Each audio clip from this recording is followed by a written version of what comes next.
Selamat malam saudara-saudara yang dikasihi Tuhan. Seperti biasa kita pada Rabu malam melakukan pemahaman Alkitab. Biasanya kita kumpul, tapi sekarang kita mesti dari rumah masing-masing untuk menikmati bacaan, perenungan, peristiwa, sehingga kita boleh ikut ambil bagian. Jadi malam ini saya ditemani oleh wakilnya anggota jemaat, ya. Ada Pak Andreas, ya. Terus Pak Freddy. Ini kurang bisa dikenalin karena kita semua pakai Sunda pada hari Rabu bersundaria, ya. Ini Pak Freddy, ini Pak. Lalu di sebelah sini ada Ibu Cecilia.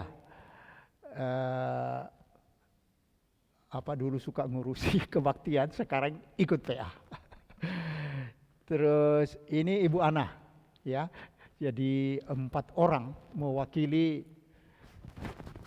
2.700 anggota. Ya. Nah, kita akan merenungkan sebuah pengalaman, yaitu mengembara di padang gurun dengan ketakutan.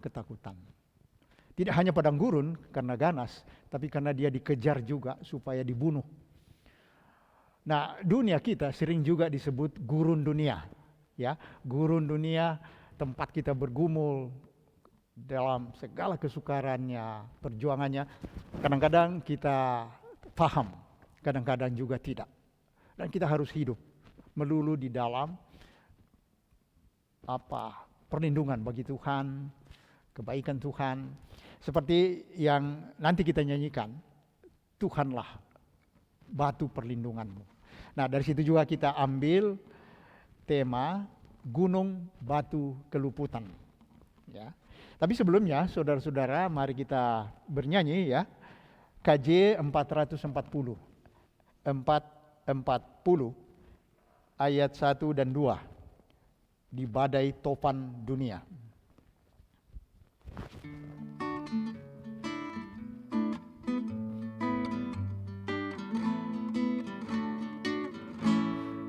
Badai topan dunia, Tuhanlah perlindunganmu.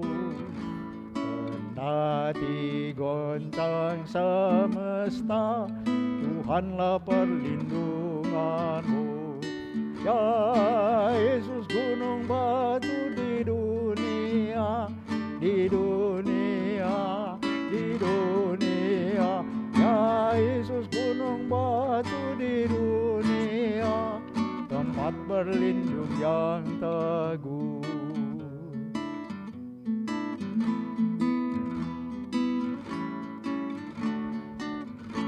Baik siang maupun malam gelap, Tuhanlah perlindunganmu. Niscaya takutmu lenyap, Tuhanlah perlindunganmu. Ya Yesus, gunung batu di dunia, di dunia, di dunia. Ya Yesus, gunung batu di dunia, Tuhanlah perlindungan teguh. Ya, dunia semesta bisa goncang, tapi Tuhanlah perlindunganmu. Yesus, gunung batu perlindungan. Kita akan berdoa, saudara-saudara, sebelum kita membaca 1 Samuel 23. Mari kita berdoa. Terima kasih ya Tuhan, karena kehadiran-Mu di tengah gurun tempat kami hidup, gurun dunia. Kami boleh berpengharapan dalam setiap pengalaman. Jalan naik, jalan turun, berliku-liku, kadang-kadang asing. Kami terus berjalan di bawah pengharapan yang Tuhan berikan pada kami. Tolonglah dalam memahami firman pada hari ini, membaca, merenungkan apa yang terjadi dalam kehidupan Daud, boleh juga menjadi makanan bagi kami untuk terus berjuang dalam pengharapan yang besar. Terima kasih karena di tengah situasi yang belum mengizinkan kami tidak bisa kumpul-kumpul, tapi di rumah masing-masing atau kumpul di gereja kami bisa sama-sama menerima dari Tuhan pesan-pesan firman yang hidup, supaya kami mengalami betapa batu keluputan, gunung kelepasan, yaitu Tuhan sendiri selalu menjadi pengalaman. Bantulah kami dalam membaca, merenungkan, menyimpan perkara-perkara dari Tuhan. Ya Roh Kudus, tolonglah kami. Kami mohon dalam Tuhan Yesus Kristus, gunung batu kehidupan, gunung batu keluputan, gunung batu keselamatan. Amin. Saudara-saudara, kita akan membaca pada hari ini 1 Samuel 23 mulai ayat 14 sampai 28. 1 Samuel 23 14 sampai 28. Mohon ya Pak Andreas bacakan 14 sampai 18. Lalu Pak Freddy 19 sampai 24. Lalu Ibu Lia 25 sampai 28.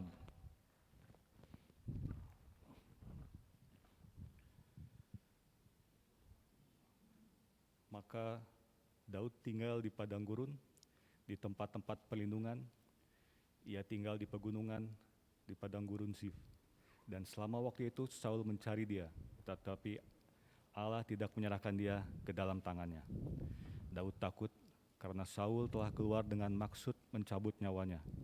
Ketika Daud ada di padang gurun Zif di Koresa, maka bersiaplah Yonatan anak Saul, lalu pergi kepada Daud di Koresa.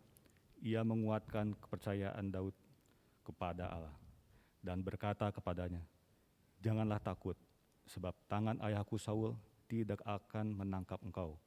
Engkau akan menjadi raja atas Israel, dan aku akan menjadi orang kedua di bawahmu." Juga ayahku Saul telah mengetahui yang demikian itu.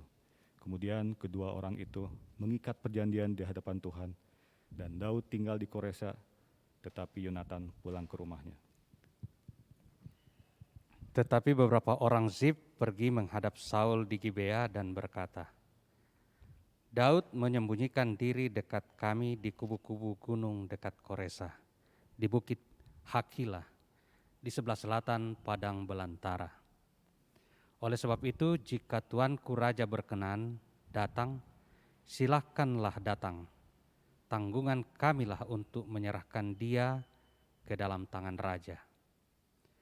Berkatalah Saul, "Diberkatilah kiranya kamu oleh Tuhan, karena kamu menunjukkan sayangmu kepadaku. Baiklah, pergi, carilah kepastian lagi. Berusahalah mengetahui di mana ia berada dan siapa yang telah melihat dia di sana. Sebab telah dikatakan orang kepadaku bahwa ia sangat cerdik. Berusahalah mengetahui segala tempat persembunyiannya. Kemudian datanglah kembali kepadaku dengan kabar yang pasti, dan aku akan pergi bersama-sama dengan kamu.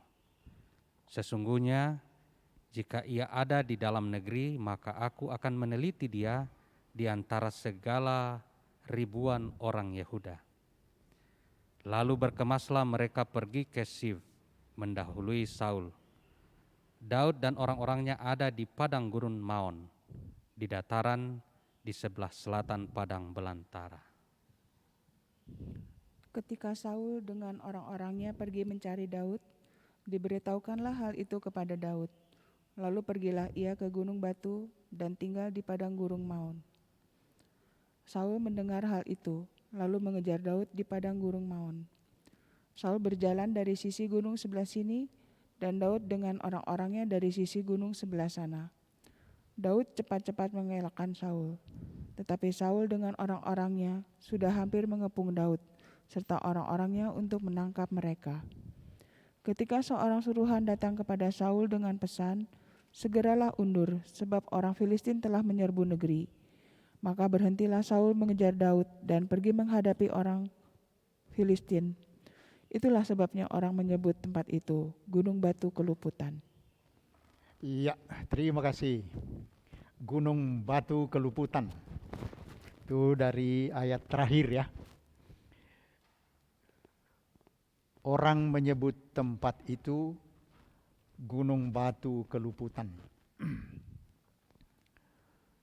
Saudara-saudara, ini adalah bagian dari atau bagian kecil dari suatu perjalanan Daud yang dikejar, diburu, ya, jadi buronan. Dikejar oleh Raja Saul. Padahal Daud ini sudah dilantik sebetulnya jadi raja. Ya. Dalam pasal 16 itu digambarkan pelantikan. Ya. Tapi Daud bukannya makin dekat ke istana, tapi malah semakin jauh. Mengembara di gurun-gurun, berputar-putar. Sementara di istana itu Raja Saul masih berkuasa. Padahal sebetulnya dia sudah ditolak Tuhan. Ya, dalam pasal 15 dikatakan Raja Saul ditolak oleh Tuhan untuk melanjutkan pekerjaan atau tugas itu. Nah, iri hati, kecemburuan membakar amarah di dalam hati Saul. Sehingga Saul itu sangat benci kepada Daud. Ya. Itu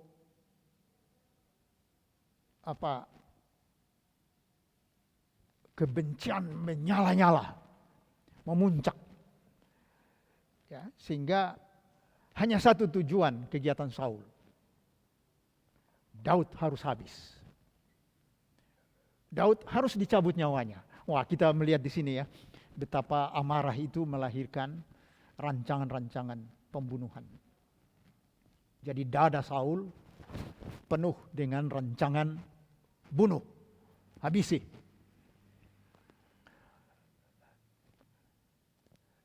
Nah, dia mengerahkan 3.000 tentara. Sementara pengikut Daud cuma ada 600 orang. Jadi tidak imbang ya, 6 kali lipat kekuatan Saul dibanding Daud.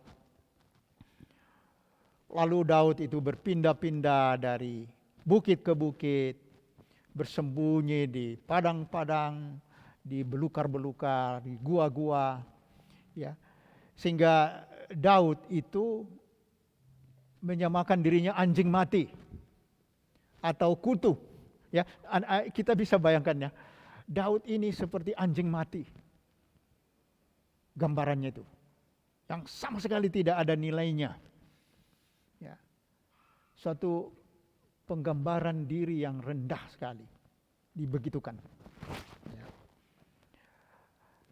Kehidupan Daud dan 600 orang yang setia kepadanya itu sangat berat. Ya. Bukan hanya karena suasana padang gurun yang ganas, tapi terutama karena statusnya sebagai buronan. Pelarian. Ya, pelarian yang terus-menerus diawasi gerak-geriknya. Ya, pergerakannya dimata-matai. Ya, ada orang desa di sana, ada petugas di sana, ditugaskan untuk melaporkan terus di mana Daud berada. Demikianlah saudara-saudara, sepotong pengalaman di gurun yang mendera, yang menyiksa hati, pikiran, kurang tidur, ketakutan dalam bacaan kita. Nah, itulah sedikit pengantar. Ya. Kita coba lihat ya beberapa catatan mengenai ayat-ayat. Yang pertama, ayat 14. Jadi bacaan kita ini dimulai dari pertengahan bacaan. Sebelumnya itu pada ayat 1 sampai 13 dikisahkan bahwa Daud dan tentaranya menyelamatkan kota Kehila di selatan. Jadi orang Filistin menyerang Kehila, lalu Daud menolong menyelamatkan. Namun Daud tidak dapat lama-lama tinggal di kota Kehila, karena ternyata penduduknya akan menyerahkan dia kepada Saul, sehingga ia mengungsi ke gurun, ke gurun Zif di selatan, kira-kira 6 kilometer sebelah selatan Hebron. Di peta itu, saudara-saudara bisa lihat, ya, bisa ditayangkan petanya. Nah, itu peta Israel. Di selatan sekali itu berbatasan dengan gurun, ada kota namanya Hebron, ya, kota Hebron. Nah itu boleh dikatakan sudah ujung selatan itu. Zif ini itu kira-kira 6 kilometer ke selatan. Jadi tampaklah Daud makin terpojok ke selatan. Seolah-olah tidak ada lagi tempat untuk lari, karena ke selatan lagi itu sudah gurun lepas, sudah gurun Sinai yang tidak ada pinggirnya boleh dikatakan. Ya. Jadi Daud sembunyi di gua-gua di gurun itu. Nah, dengan keterpojokan ini, saudara-saudara, tidak ada lagi harapan untuk berdasarkan kecerdikan Daud strategi perang supaya bisa terhindar dari kematian. Tidak ada lagi. Boleh dikatakan harapannya pupus. Tapi di ayat 14 itu, kalimat terakhir ya, di ayat 14 ada sesuatu yang istimewa. Dikatakan, tetapi Allah tidak menyerahkan dia ke dalam tangannya. Nah ini kabar baik. Ini Injil. Ya. Yang penulis catat dan kita baca itu.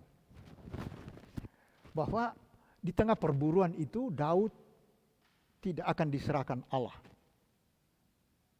Nah itu jelas bagi kita. Tapi apakah menurut saudara-saudara ini jelas juga bagi Daud bahwa Tuhan pasti menyelamatkan saya, ya, dikejar Raja Saul enggak apa-apalah, saya pasti diselamatkan Tuhan.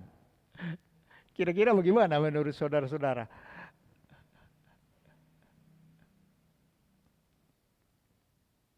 Ada? Apa Daud tahu ini bahwa ayat 14 kalimat terakhirnya, apa Daud tahu ini bahwa Allah tidak menyerahkan dia ke dalam tangannya. Pakai ini ya, kalau mau bicara ya, pakai mic ya. Silakan, siapa yang mau, kira-kira tahu nggak ini Daud nih?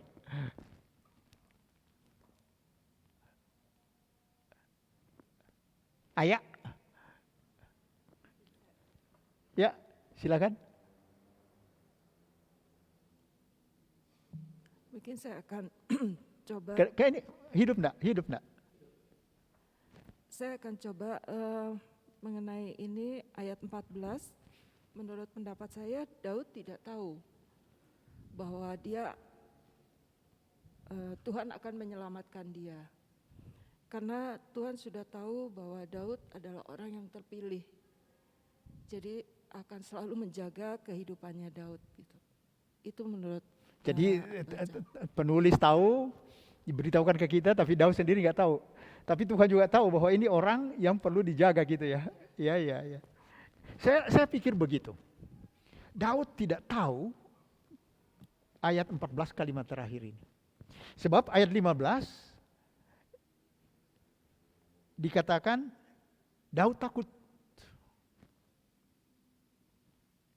Jadi tidak ada soal nggak apa-apa lah dikejar, pasti juga Tuhan tolong. ya. Takut dia. Secara nyata dia tidak melihat kekuatan lagi untuk luput. Ya, ini penting sekali bahwa bagi kita kabar baik Ya kalau kita membaca cerita ini kan kita hatinya besar ya. Wah, ya nggak apa-apa lah, kita terhibur ya bahwa Tuhan pasti tidak akan menyerahkan Daud. Tapi Daud sendiri tidak tahu. Persis kita. Kadang-kadang kita juga tidak tahu ini caranya bagaimana mengatasi ini. Caranya lolos dari kesulitan ini. Kadang-kadang kita, Martin Luther bilang, doa kita sudah seperti jerami kering. Berdoa sudah nggak tahu lagi apa yang mau dikatakan, tidak bernilai lagi. Asal ngomong aja udah nggak tahu lagi kita berdoa. Ya, ya jadi kita membaca agak senang pagi malam ini ya, karena dikatakan Tuhan tidak akan menyerah. Tapi dalam pengalaman kita sering juga tidak tahu persisnya jalan-jalan yang akan kita tempuh sebagai jalan kelepasan. Makanya kita sering takut, kita sering ada yang putus asa, ya, bergumul, ya, di dalam kesukarannya itu. Jadi ayat 15 sampai 18, ya, kita tadi melihat ayat 15 sampai 18 ini ada pengkhianatan orang-orang Sif. Ya. Melapor ke Daud, ya. Orang sesuku Yehuda. Ya. Perasaan kepercayaan dapat merosot sampai putus asa. Ya.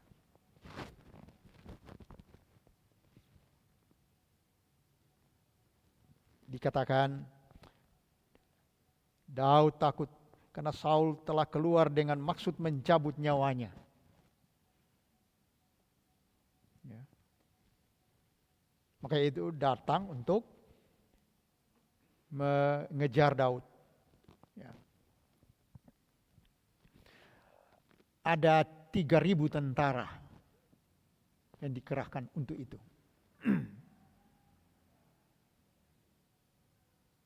Sangat besar ya jumlahnya. Dan di mana-mana ada mata-mata, ada spionase, ada pengkhianat-pengkhianat. Ya.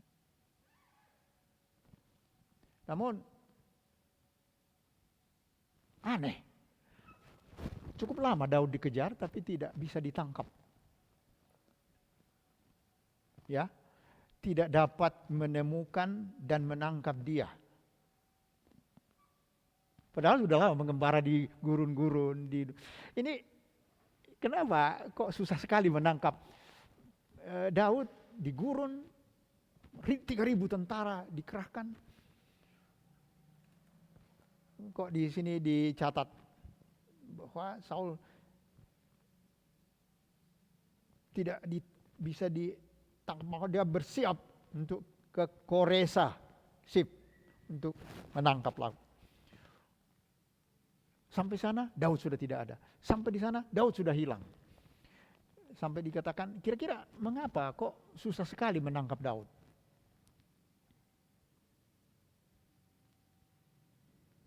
Ada yang mau memberikan perenungannya?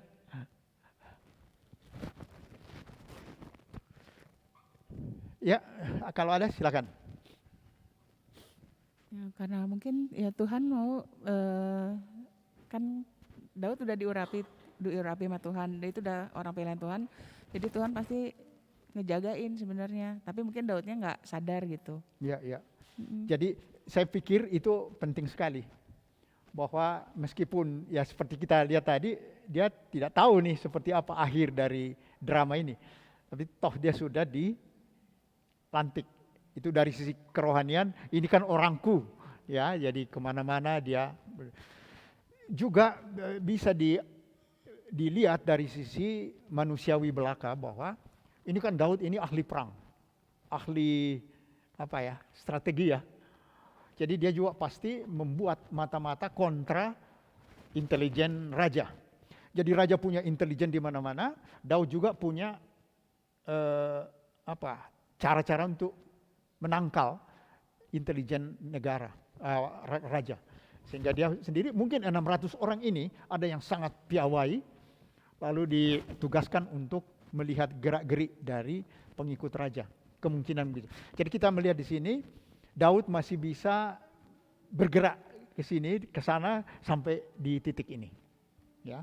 Tapi terutama betul bahwa inilah orang yang dikhususkan Tuhan, dijagai, dirawat di dalam kehidupannya itu.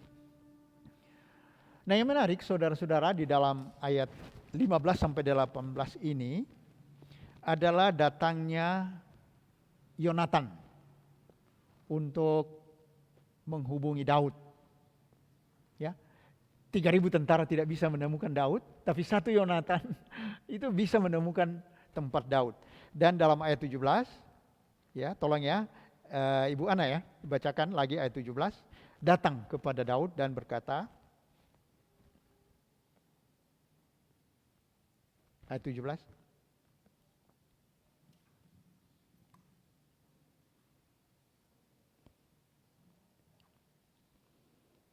dan berkata kepadanya, "Janganlah takut, sebab tangan ayahku Saul tidak akan menangkap engkau.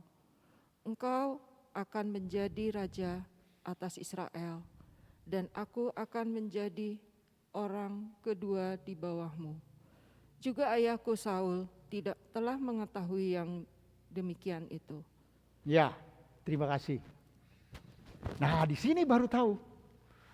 Daud baru tahu di sini bahwa dia tidak akan tertangkap. Akhir dari drama ini akan gemilang sesudah perjalanan yang berat sekali. Ya, dikatakan di sini, saudara-saudara ya, Yonatan menguatkan tangan Daud di dalam Allah. Kalau di sini dikatakan di Alkitab, Yonatan menguatkan kepercayaan Daud kepada Allah. Ayat 16. Ya. Jadi Yonatan datang menguatkan tangan. Tangan Daud sudah digambarkan lemah. Sudah tidak bisa lagi menolong dirinya. Tangan Daud sudah jatuh ke bawah, sudah tidak bisa lagi berperang dalam hal itu. Ya. Tapi saudara-saudara, hati Yonatan melekat pada Daud. Ya. Aneh ya, anak raja memihak kepada musuh raja. Ya. Sampai dia bisa datang menguatkan tangan sahabatnya itu. Nah, di sini Daud mendapatkan informasi jelas, ya, seperti 14 belum. Baru di sini kita merasa, wah, Daud mendapat kekuatan untuk melakukan perjalanan. Yonatan datang menopang. Pernyataan Yonatan sangat membesarkan Daud. Ya. Coba ayat 18 lagi, Bu, ya.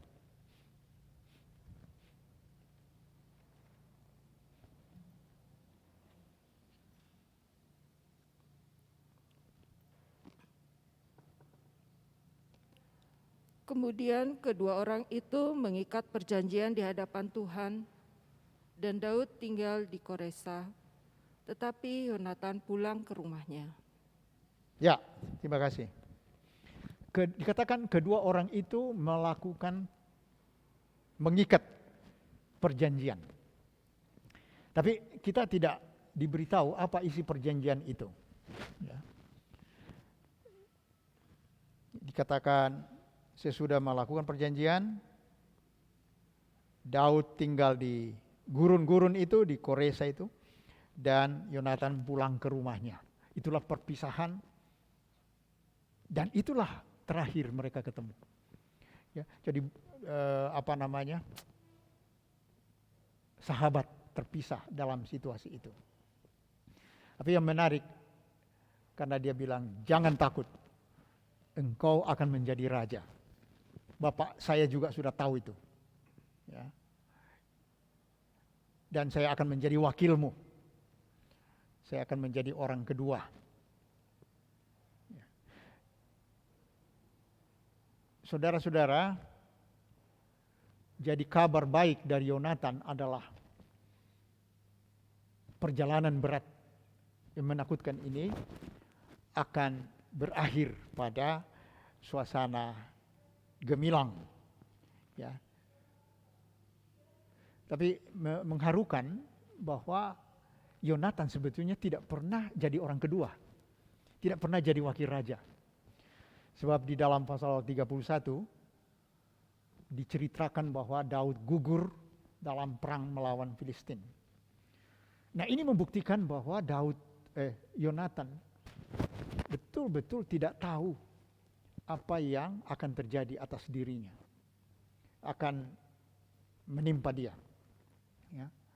Tapi yang menarik di sini, keduanya mengikat perjanjian.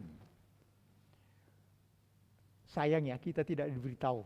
Tapi ada beberapa ahli yang mengatakan, oh ini mungkin pembaruan perjanjian yang mereka pernah alami, ya pernah alakan 2 kali bahkan, ya. Dalam pasal 18 ayat 3, coba kita lihat. Pasal 18 ayat 3, juga pasal 20 ayat 42. Tolong ya Ibu Cecilia ya, membacakan pasal 18 ayat 3 dan 20 ayat 42. Yonatan mengikat perjanjian dengan Daud karena ia mengasihi dia seperti dirinya sendiri.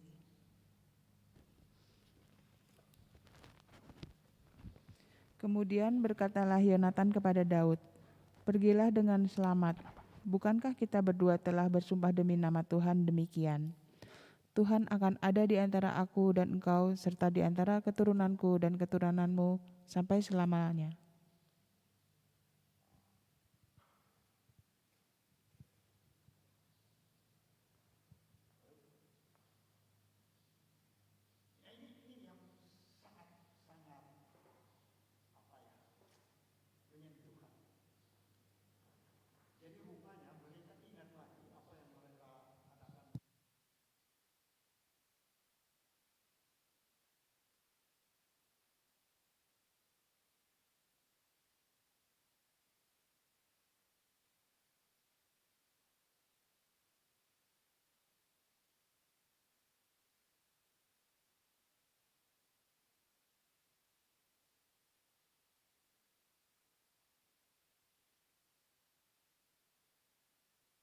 Mereka melakukan perjanjian di dalam Tuhan. Tuhan berdiri antara aku dan engkau.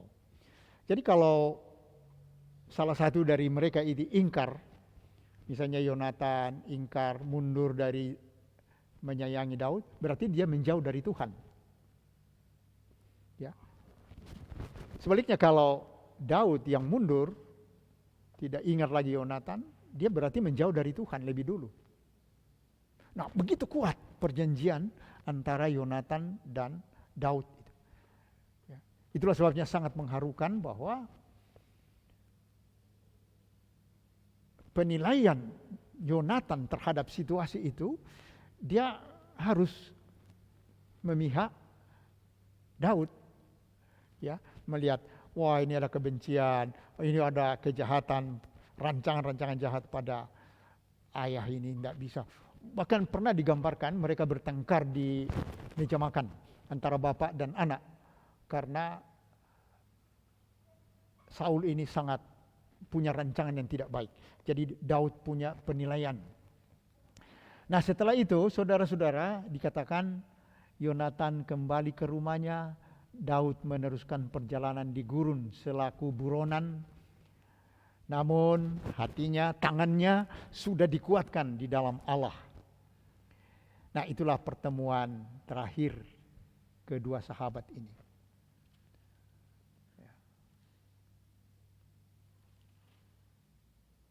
Nah, kita masuk ayat 19 sampai 24.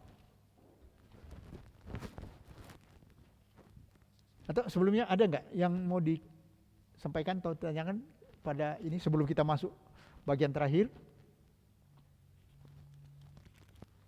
Tidak ada? Kita lihat 19 sampai 24 dari pasal 23. Kita kembali ke pasal 23.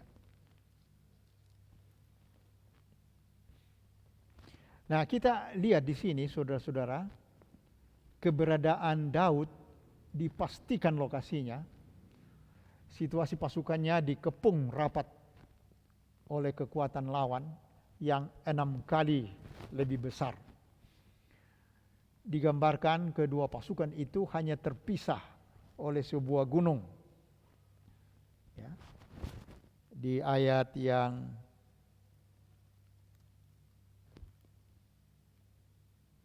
eh 19 sampai 24. Maaf. 19 sampai 24 itu adalah laporan, ya. Tolong dibaca laporan penduduk SIF itu ya, Pak Freddy ya, sekali lagi. Ya, 19. Tetapi beberapa orang Sif pergi menghadap Saul di Gibea dan berkata, Daud menyembunyikan diri dekat kami di kubu-kubu gunung dekat Koresa, di Bukit Hakila, di sebelah selatan padang belantara. Jadi ini teman sesuku ya, sama-sama suku Yehuda di selatan, itu melaporkan, ya, sehingga Saul tahu persis di mana Daud bersembunyi. Ya. Andalannya kawan sesuku, tapi inilah yang ternyata berkhianat. Mengundang raja, ayo datanglah, nanti kami serahkan, itu tanggung jawab kami lah, ya. Ya, jadi Saul dari suku Benyamin, Daud dari suku Yehuda, sekarang suku Yehuda memihak kepada Saul untuk menyerahkan Daud. Ya. Maka Saul sangat bahagia, oh ini teman sesuku mulai memihak kepada saya. Ya. Mereka diberkati dalam nama Tuhan. Imbalannya, ya, kamu saya berkati dalam nama Tuhan. Ya. Nah, rencana menangkap Daud sudah semakin mulus. Kecerdikan Daud yang diakui Saul itu segera bisa diatasi. Keadaan Daud semakin terpojok, lalu bergerak semakin ke selatan lagi, ke Gurun Maon. Ya, makin ke selatan. Sehingga dikatakan di dalam ayat 24, Daud dan orang-orangnya ada di padang Gurun Maon, di dataran sebelah selatan padang belantara. Ya. Sudah padang belantara, lalu selatannya lagi, di situ mereka sembunyi. Jadi kita melihat keadaan makin terpojok, ya. Seperti hopeless, tidak ada kemungkinan lagi, terdesak ke selatan terus, dan itu sudah padang gurun terbuka. Kita masuk ke ayat 25 sampai 28 atau terakhir ya. Keberadaan Daud sudah dipastikan lokasinya. Situasi pasukannya dikepung rapat oleh kekuatan lawan yang sangat banyak. Digambarkan bahwa kedua pasukan itu hanya dipisah oleh sebuah gunung. Ya. Ayat 26, Saul berjalan dari sisi gunung sebelah sini dan Daud dan orang-orangnya dari sisi sebelah sana. Daud cepat-cepat mengelakkan Saul. Tetapi Saul dengan orang-orangnya hampir mengepung Daud serta orang-orangnya untuk menangkap mereka. Jadi tidak ada jalan keluar. Tidak ada tempat untuk lolos. Saul yang dikenal cerdik tidak bisa diharapkan lagi. Ya, segala arah sudah ditutup oleh tentara Saul. Ya. Ayat 26 dari pasal 23, itu menggambarkan ya. Tolong ya Pak Andre ya, bacakan ayat 26 dari pasal 23 itu.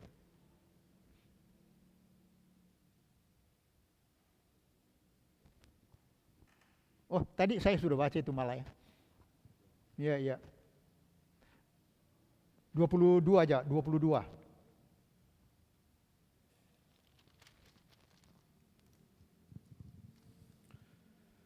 Ayat 22. Ya. Baiklah pergi, carilah kepastian lagi, berusahalah mengetahui di mana ia berada, dan siapa yang telah melihat dia di sana, sebab telah dikatakan orang kepadaku bahwa ia sangat cerdik. Nah, itu kata terakhir. Saya dengar dia sangat cerdik.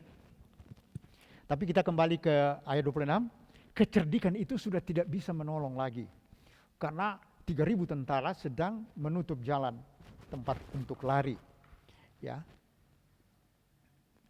Keadaan tidak mungkin tertolong lagi. Tinggal selangkah. Dalam permainan catur, ada situasi yang disebut skakmat. Ya, skakmat itu dipakai orang bermain catur untuk menggambarkan keadaan yang raja itu terkurung dari segala arah. Tidak bisa bergerak lagi. Jadi permainan sebetulnya sudah tidak bisa dilanjutkan. Sudah habis. Ya. Kita bisa lihat di tayangan ya. Permainan yang sudah tidak dapat diteruskan lagi. Tinggal selangkah lagi. Daud habis. Daud finished.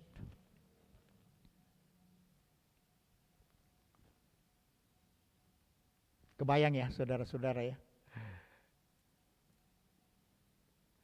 Namun pas di titik itu, titik kritis itu,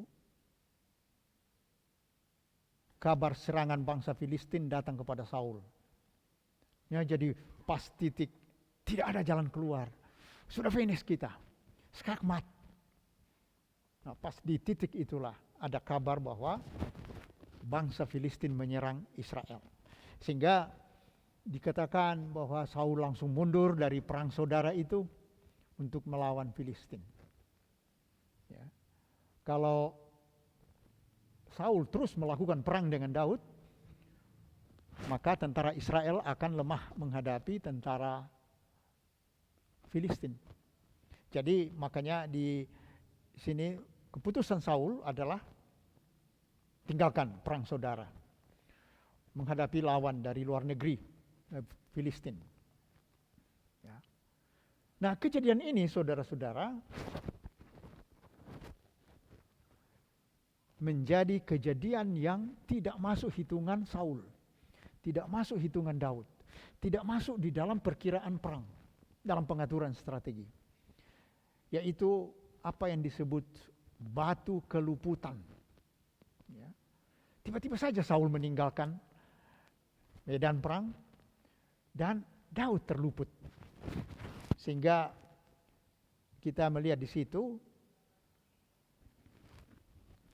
ada batu ya, namanya batu keluputan. Ya. Coba ya, Ibu lihat ya. Ayat 28.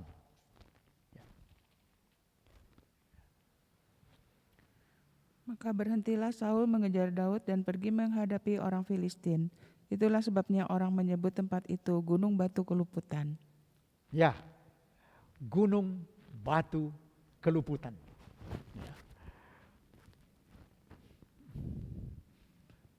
Kejadian terluput dari kejaran musuh itu bukan hasil hitungan-hitungan strategi perang yang disusun oleh manusia. Itu bukan hasil dari kecerdikan Daud dan pasukannya. Ya. Nah, ini ada tayangannya ya. Ya, mana tayangannya? Ya. Itu adalah campur tangan Tuhan. Itu adalah intervensi Allah dalam kehidupan di gurun. Ya. Itu adalah faktor X di dalam perjuangan manusia. Ya, dalam pengalaman Saul, pengalaman Daud, itu betul-betul faktor yang tidak diketahui, di luar pengaturan, di luar regulasi manusia. Nah, di dalam hidup kita, saudara-saudara, sering ada yang begitu. Kita tidak lagi bisa apa-apa sudah hopeless, sudah diam saja, nggak bisa. Ya, tiba-tiba ada faktor X, campur tangan Allah untuk membawa kita dalam pengalaman selamat. Ya, jalan yang tidak diketahui, tidak diduga, tiba-tiba muncul sebagai jalan keluar. Ya, perhitungan manusia meleset semua. Nah, ini jangan sampai kita pernah meragukan bahwa Tuhan mengiringi kita di dalam segala pergumulan itu untuk hidup di dalam segala rancangan Allah, yang ada yang kita tahu, ada yang tidak. Dan dalam hal kita tidak tahu, ini sangat menggetarkan hati, ya, bahwa terluput gunung batu keluputan. Dalam khotbahnya Pendeta Pipi Agus Dali, ini pendeta dari dulu di Jawa Timur, tapi sekarang di Amerika, itu beliau mengatakan ayat 28 itu, kata aslinya, kata Ibrani itu, batu, kata batu, itu sama dengan kata batu yang dipakai untuk batu diambil Daud untuk melawan Goliat. Ya, istilahnya slippery rock, batu licin. Ya, itu batu keluputan di sini slippery rock. Sedangkan batu yang dipakai oleh Daud melawan Goliat itu namanya slippery stones, batu licin. Ya, batu licin. Coba ya, Pak Freddy ya, waktu Daud melawan Goliat dalam pasal 17 ayat 49 dan 50 itu pakai yang namanya slippery stones. Coba dibacakan ayat 49-50, Pak. Ayat 49, lalu Daud memasukkan tangannya ke dalam kantungnya, diambilnyalah sebuah batu dari dalamnya, diumbannya, maka kenalah dahi orang Filistin itu, sehingga batu itu terbenam ke dalam dahinya, dan terjerumuslah ia dengan mukanya ke tanah. Ayat 50, demikianlah Daud mengalahkan orang Filistin itu dengan umban dan batu. Ia mengalahkan orang Filistin itu dan membunuhnya tanpa pedang di tangan. Terima kasih.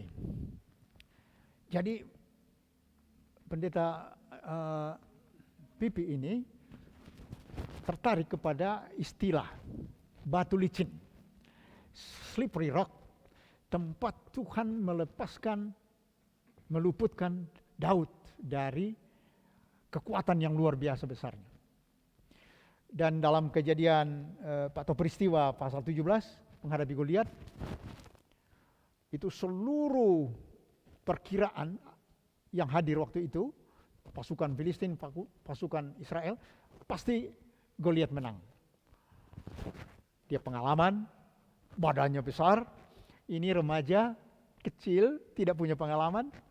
Perhitungan-perhitungan manusia waktu itu adalah finish. Daud pasti kalah, finish, habis.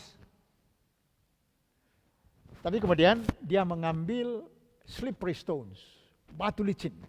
Dan dengan batu licin itu Tuhan melakukan campur tangan. Dia mengalahkan Goliat dengan cara itu. Jadi batu licin, batu keluputan bagi Tuhan untuk memberi kemenangan yang tidak diperkirakan kepada Daud. Dalam KJ tadi ya, KJ 440, kita selalu menyanyikan ini sebagai sebuah pengakuan iman bahwa Tuhanlah gunung batu perlindunganku. Batu karang, gunung batu di dunia, tempat perlindungan. Baik siang maupun malam, Tuhanlah perlindunganmu. Niscaya takutmu lenyap. Tuhanlah perlindunganmu. Ya. Bahkan nanti di ayat 3 dan 4 kita nyanyikan pada akhir, biar badai menyerang, Tuhanlah perlindunganmu. Ya. Padanya kau tetap tentram. Tuhanlah perlindunganmu. Ya, gunung batu yang tetap, engkaulah perlindunganku. Di tiap waktu, tiap tempat, engkaulah perlindunganku. Ya, jadi peristiwa faktor X, campur tangan Tuhan dalam hidup kita, itu adalah pengalaman yang kita sudah akui juga di dalam nyanyian-nyanyian gereja, pengakuan-pengakuan iman kita, bahwa kita hidup banyak yang kita tidak tahu. Ya. Kalau sampai sekarang ini kita masih ada di sini dalam suasana ya sehat begini, itu bagian dari Tuhan juga melindungi kita. Saudara-saudara di rumah mungkin pergumulan bervariasi ya. Kadang-kadang kita tidak tahu lagi bagaimana, Tuhan campur tangan. Ada orang yang sudah tidak tahu lagi bagaimana melanjutkan hidup. Tahu Pak RT datang, katanya dari pemerintah ada bantuan. Dia bilang, aduh saya menerima uang. Tidak ada uang. Saya diberi uang dari bantuan pemerintah. Tidak pernah diperhitungkan sebelumnya. Itu salah satu contoh kecil. Ya, mungkin ada hal lain yang Anda mau kemukakan, bahwa ada orang tiba-tiba terluput dari keadaannya karena Tuhan memberikan campur tangan. Ya. Sebelum kita masuk refleksi, kalau ada yang mau memberi pengalaman-pengalaman bagaimana ditolong Tuhan di dalam kesukaran, saya persilakan.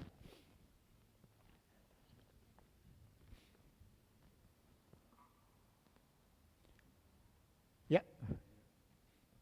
Kejadian spontan aja Pak. Ya. Jadi beberapa waktu lalu saya bawa kendaraan, kebenaran di daerah Jalan Gunung Batu itu, di depan Borma sana. Ya. Pas. Lalu itu memang dua arah. Dari arah berlawanan itu agak padat, jalur yang saya lewati memang lancar. Tiba-tiba ada motor nyalip kendaraan lain. Ketika dia masuk ke barisannya, dia tersenggol dan jatuh di depan saya Pak. 2 orang boncengan. Saya langsung banting setir. Di kiri juga kosong, dan saya cuma bisa narik nafas saja, kaget gitu keadaan. Dan itu ya saya katakan mungkin ini yang disebut Roma 8 ayat 28. Ya. Kalau boleh lebih lanjut, jadi Allah bekerja dalam segala sesuatu untuk mendatangkan kebaikan. Ya. Meskipun yang saya alami itu kejadiannya nggak baik, tapi paling nggak saya terluput dari kecelakaan saat itu. Ya. Singkat sekali memang kejadiannya. Jadi kisah-kisah seperti ini sering membuat kita pulang ke rumah atau di situ langsung, aduh, ya, ada sesuatu yang tiba-tiba Tuhan berikan pada saya. Kita rata-rata kita sekarang takutnya tuh penyakit sama ekonomi. Inilah yang 2 hal ini diusahakan pemerintah, bahwa baik soal kesehatan kita terjaga baik, ekonomi kita juga jangan sampai titik 0 ya, jangan sampai kita betul-betul terpuruk, sebab 2 hal ini diperlukan. Maka kita sedikit-sedikit ya silakanlah keluar, bekerjalah ya. Bahkan terakhir ini tidak usah dilarang mudik. Dulu kan dilarang mudik, artinya kita perlu sedikit kelonggaran, tapi kita terus dijaga supaya dengan cara-cara seperti ini, jaga jarak, cuci tangan, kita boleh sehat tapi bisa mengembangkan ekonomi, dan di sana kita dilindungi Tuhan. Kita merasa pemerintah ini bagian dari suara Tuhan. Suara Tuhan, hamba Allah antara lain adalah pemerintah, untuk memberikan kita jaminan-jaminan bahwa kita ya terlindung dari wabah penyakit, tapi juga terlindung dari kehancuran karena ekonomi kita habis. Kira-kira begitulah perjuangan pemerintah, di mana tangan Tuhan juga sering terulur supaya kita menikmati keluputan. Nah, kita masuk dalam refleksi.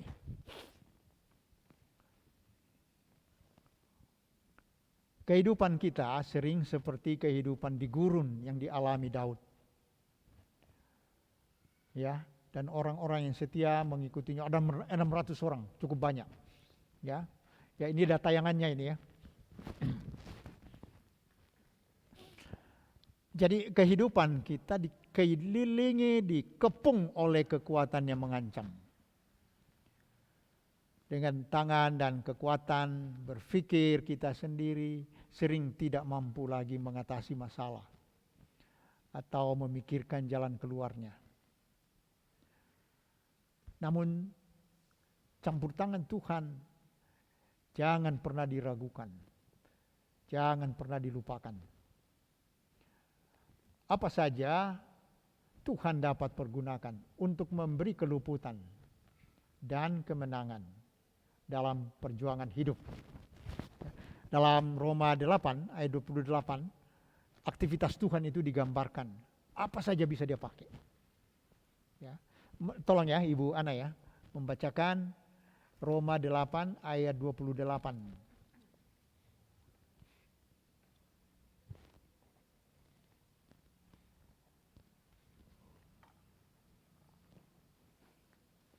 Roma 8 ayat 28.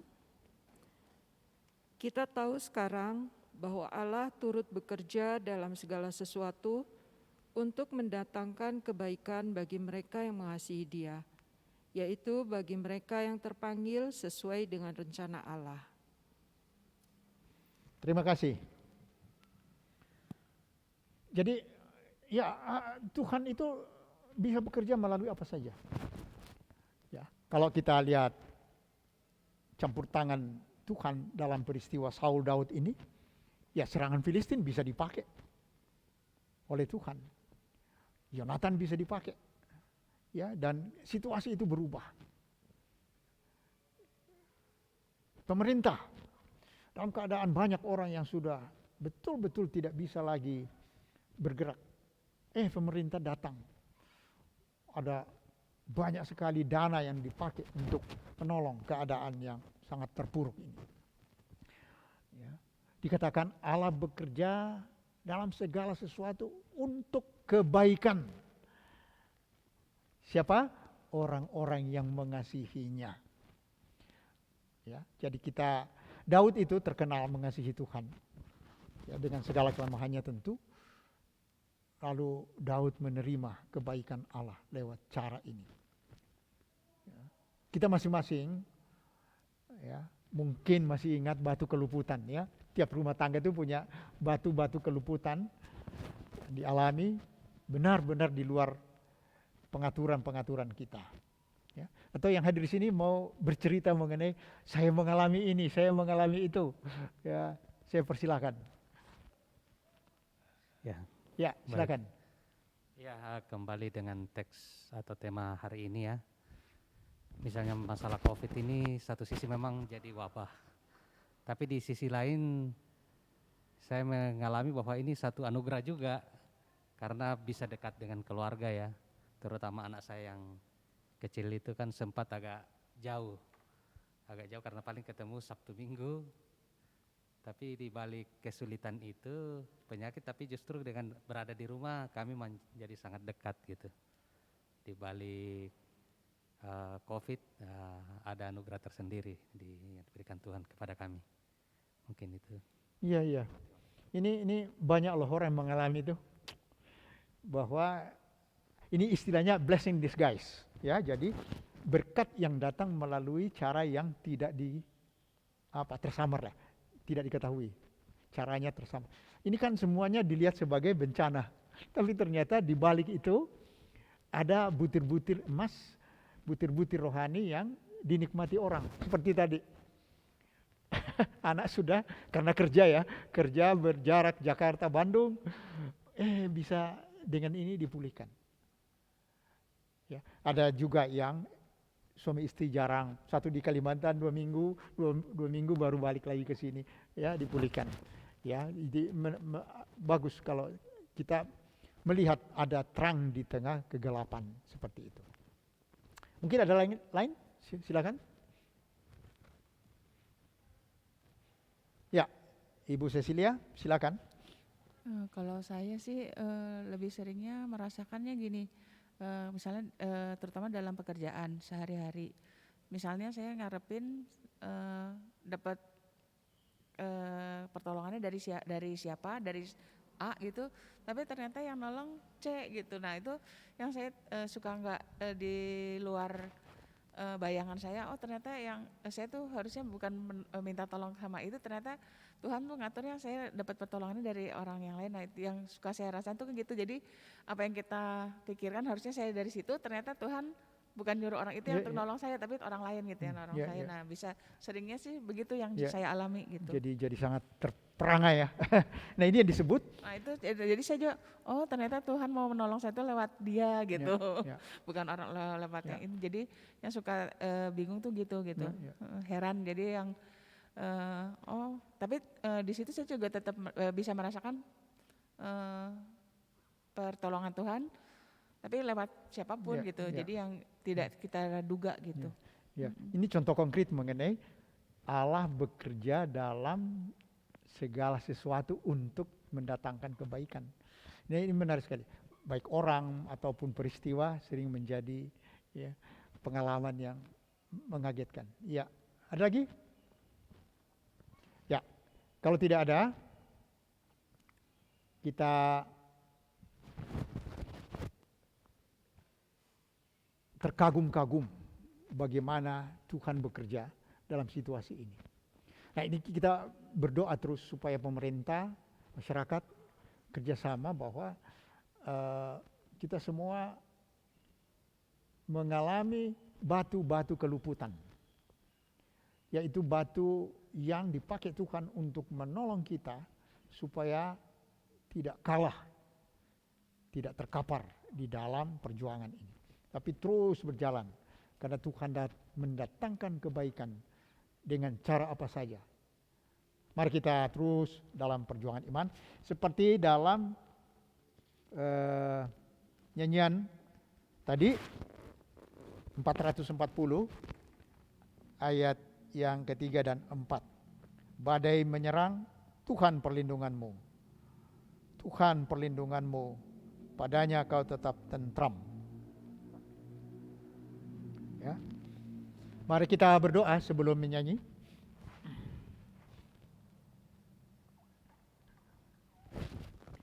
Terima kasih ya Tuhan, peristiwa di gurun ini yang menimbulkan ketakutan demi ketakutan, membawa kabar baik bahwa Tuhan ikut di sana, memakai segala peristiwa untuk mendatangkan kebaikan pada orang-orang yang mengasihi Tuhan.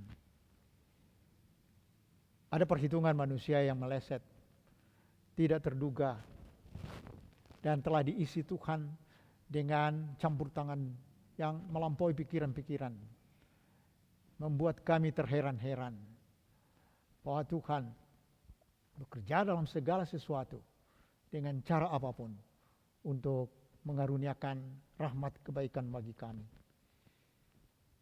Kami berdoa terus untuk pemerintah ya Tuhan, kiranya Pak Presiden Joko Widodo dan seluruh pembantunya, baik Wakil Presiden, Kabinet, orang-orang di daerah, bersama juga dengan DPR, bersama juga dengan orang-orang kehakiman, terus berjuang bagi keadilan, bagi kebenaran, bagi persatuan kami. Terutama dalam menghadapi bencana wabah ini, kiranya hati kami, langkah kami boleh diatur demikian rupa sehingga tampaklah kami bahu-membahu, tolong-menolong. Kiranya para ahli diberkati Tuhan dalam menemukan penangkal atau obat yang dapat mengatasi keadaan. Sehingga hari-hari ke depan kami boleh mengalami situasi yang lebih baik, melegakan hati dan kami boleh bersuka cita. Terima kasih karena Tuhan memberikan pada kami tiap saat pesan-pesan untuk dipegang dalam perjuangan seperti ini. Bahwa Tuhan terus-menerus mengikuti langkah kami, langkah perjuangan, dan kami boleh mencapai keadaan sejahtera, keadaan kelimpahan yang Tuhan karuniakan. Kami berdoa juga untuk teman-teman yang hari-hari ini sangat terpukul dengan situasi gurun dunia karena wabah. Mohon penghiburan daripadamu, kiranya pengharapan mereka besar, penyerahan diri kepadamu menjadi andalan, sehingga aktivitas yang masih bisa dikerjakan diberkati Tuhan untuk memberikan kelegaan, keluputan kepada anak-anakmu yang sedang bergumul, baik sakit secara tubuh lemah ataupun secara ekonomis sangat buruk, supaya boleh baik gereja atau pemerintah, kelompok-kelompok lain dalam masyarakat bahu-membahu mengulurkan tangan atas nama Tuhan.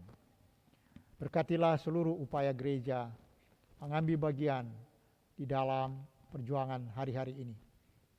Kami mohon dalam Tuhan Yesus Kristus, Juru Selamat kehidupan, batu keluputan. Amin. Marilah saudara-saudara, kita tutup dengan nyanyian KJ 440 ayat 3 dan 4.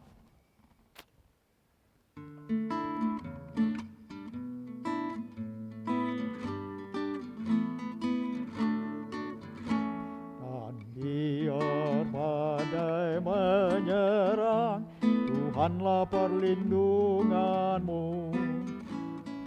Padanya kau tetap tentram, Tuhanlah perlindunganmu. Ya Yesus gunung batu di dunia, di dunia, di dunia. Ya Yesus gunung batu di dunia, tempat berlindung yang teguh.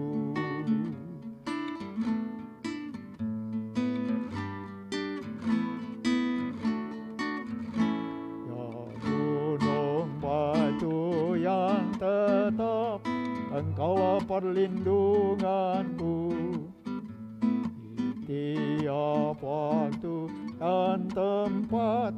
Engkaulah perlindunganku. Ya Yesus gunung batu di dunia, di dunia, di dunia. Ya Yesus gunung batu di dunia, tempat berlindung yang teguh.